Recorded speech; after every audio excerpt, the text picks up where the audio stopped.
और बात करेंगे बिहार की। बिहार में विधानसभा चुनाव के बीच सियासी माहौल इस समय गरमाया हुआ है। पटना में राहुल गांधी ने बीजेपी पर हमला बोलते हुए कहा कि अगर 50% आरक्षण की सीमा नहीं हटी तो कांग्रेस इसे गिरा देगी। वहीं ललन सिंह ने राहुल की यात्रा को फैशनेबल यात्रा कहा, जबकि गिरिराज सिंह ने कहा कि राहुल को बिहार के विकास को देखना चाहिए और सियासी खींचतान इस समय बिहार को लेकर तेज हो गई है। इस खास रिपोर्ट में देखिए।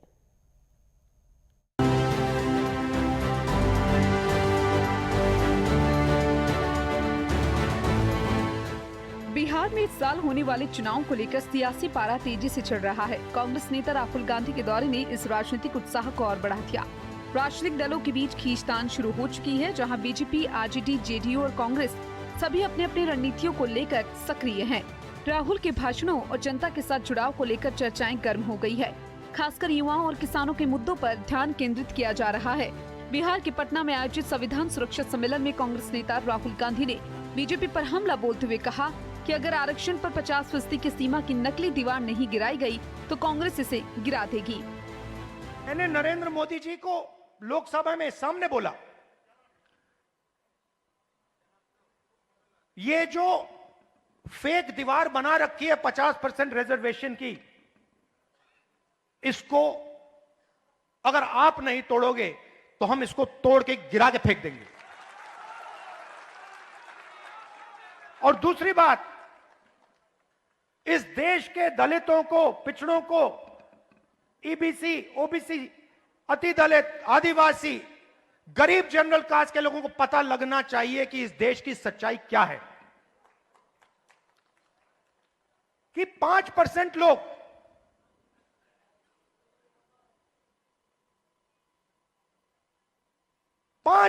लोग इस पूरे के पूरे देश को चला रहे हैं।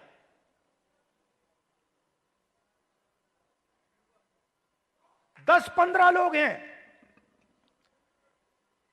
जिन्होंने पूरे के पूरे कॉर्पोरेट इंडिया को पकड़ रखा है। अति जनगणना जो हमने तेलंगाना में किया है, वो विकास के सिस्टम को ही बदलने जा रहा है। क्योंकि हम 21वीं सदी में जी रहे हैं।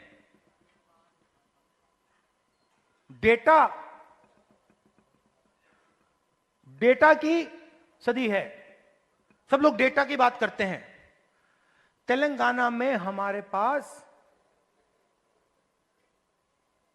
जाति का पूरा डेटा हमारे हाथों में है और इस डेटा के साथ हम तेलंगाना की पूरी राजनीति को बदल सकते हैं। और जो सचमुच में आपका हक है, जाति जनगणना के माध्यम से वो हम आपको दिलवा सकते हैं। इस बयान से राजनीतिक माहौल गर्मा गया है। बिहार में राहुल गांधी की पदयात्रा के बाद राजनीतिक माहौल गर्मा गया है। ललन सिंह ने राहुल गांधी पर तंज कसते हुए कहा कि उनकी ये यात्रा फैशनेबल यात्रा है और संविधान को थामना अब उनके लिए नया फैशन बन गया है। राहुल गांधी की पदयात्रा पर बवाल इस बात का संकेत है कि राजनीतिक प्रतिस्पर्धा और भी तेज हो गई है। दिलचस्प बात यह है कि राहुल गांधी की यात्रा सिर्फ 30 मिनट तक ही चली, जो सियासी हलकों में चर्चाओं का विषय बन गई। क्या ये यात्रा सिर्फ दिखावे के लिए थी या इसके पीछे कोई गहरा राजनीतिक मकसद था? ये बड़ा सवाल है। बहुत अच्छा है, ऐसा ही फैशनेबल यात्रा कर रहे हैं तो आने दीजिए, यात्रा करने दीजिए। फैशनेबल यात्रा करने के लोग यात्रा से, संविधान से लेके घूम रहे हैं। आजकल नया फैशन में संविधान का किताब लेके घूम रहे हैं। पूरा परिवार, उनका पूरा परिवार का इतिहास रहा है संविधान की धज्जी उड़ाने का। अब संविधान लेके घूम रहे हैं, पद यात्रा कर रहे हैं, रोजगार की बात कर रहे हैं। रोजगार की परिभाषा नहीं मालूम है।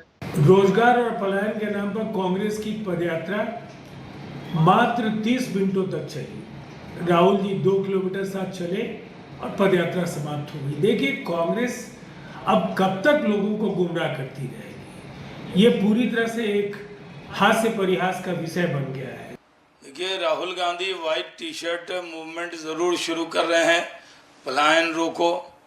कांग्रेस ने तो खुद ही पलायन कर लिया है बिहार से। लालू जी के जो 15 साल जंगल राज के हैं, उसमें बराबर की भागीदार रही है कांग्रेस।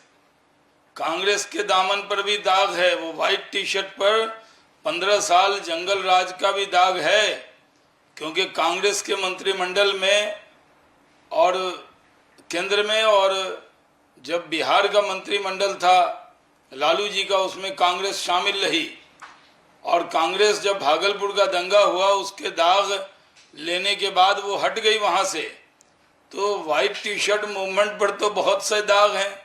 15 राहुल जी बिहार आए हैं और जहां जाते हैं सबसे पहले अपने गठबंधन और अपनी पार्टी का खटिया खड़ा कर देते हैं। तो यहाँ तेजस्वी यादव का खटिया खड़ा करने के लिए राहुल जी आए हैं।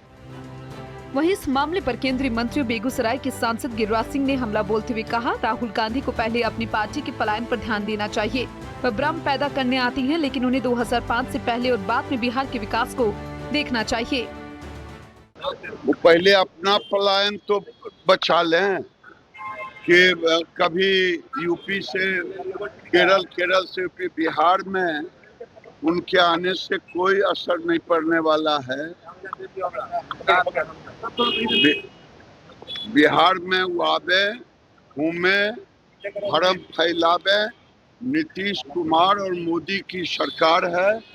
2005 के पहले का बिहार, 2005 के बाद के बिहार में देखें, यहाँ इंफ्रास्ट्रक्चर, यहाँ सड़क बना है, रोड बना है, गंगा पर पुल बना है, रोजगार मिला है।